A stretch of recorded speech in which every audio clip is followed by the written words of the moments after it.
Good morning. I'm David Kraemer with the Austin Organic Gardeners. I'm in East Austin at the Fannie Mae Stewart Conservancy.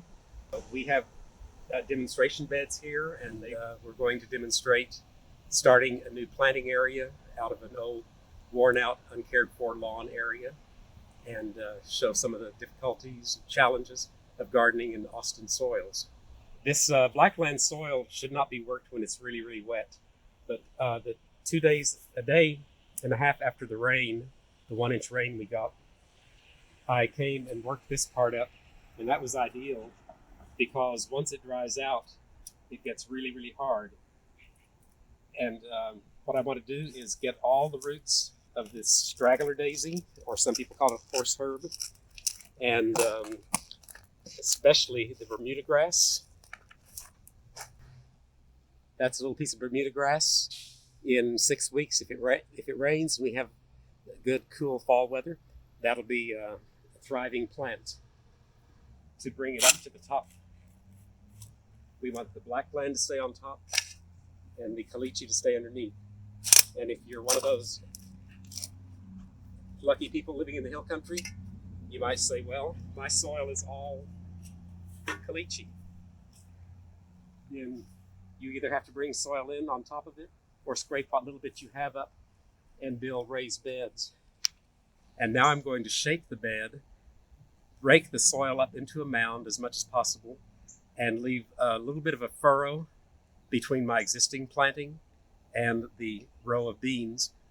That will be to aid in watering. And if it does rain, instead of it all running off so fast, it's a trench to catch more water, to let the water infiltrate deeper into the soil. I'm filling this trench.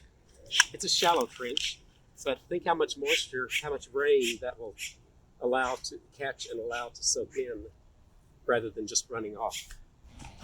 Because we just had rain, this is very, very wet in the bottom. I can't give an exact amount, but probably a yogurt cup to 1 to 2 for every 10 feet. The problem with these is it takes them a while. They absorb water quickly, so you have to be very careful to store them dry.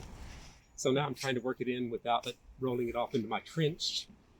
Not that it would be lost, because every bit helps in the in getting nutrients, and the microbes will follow. Studies at the universities, agricultural studies have shown that beans do better when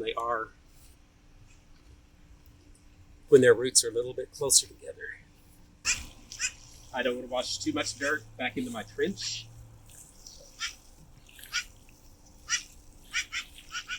I got this at Callahan's.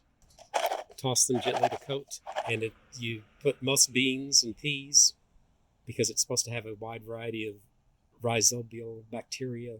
Beans are very picky about how deep they are in the soil, so you want to keep as much control as you can and try to have them about the depth of between your first joint and halfway up to your knuckle.